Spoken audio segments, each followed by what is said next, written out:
Brendan, we both agree Rishi is the last thing Britain needs right now. But are we now in an age where our political fate is determined by an unelected and out-of-touch small group of media elites in London?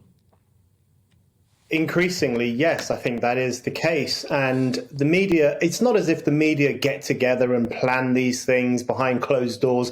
It's not that conscious, but the media definitely plays an outsized role in the political sphere, especially the BBC and other sections of the liberal media too. And if you look at what they did with those two completely pathetic scandals, Partygate, where they had a birthday cake for 10 minutes in Downing Street, and also Pinchergate, which is these accusations that Chris Pincher may have occasionally touched a few bottoms or whatever.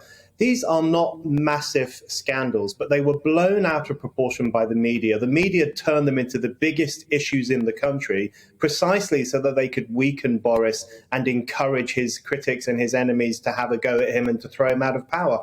So the media played, I think, a central role in sealing Boris's fate, and that should worry everyone who believes in democracy.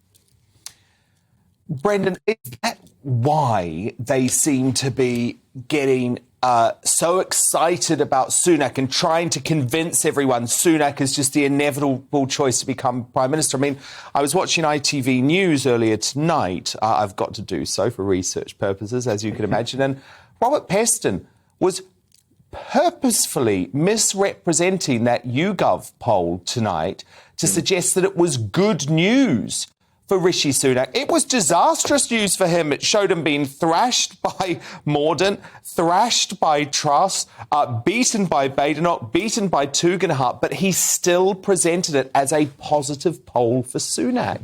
It feels like they're in the tank for fishy Rishi. Yeah, they love Rishi Sunak because they see him as one of them. He's a technocrat. You know, he supported Brexit in a slightly half-hearted way, I think. But he's fundamentally a technocrat. He's a bit of a Blairite. He hangs out in the right kind of circles. He chums up with the media. He's very studious. He's very stiff. They see him as a relief from all the years of populism when ordinary people were voting for apparently crazy things like Brexit and Boris Johnson.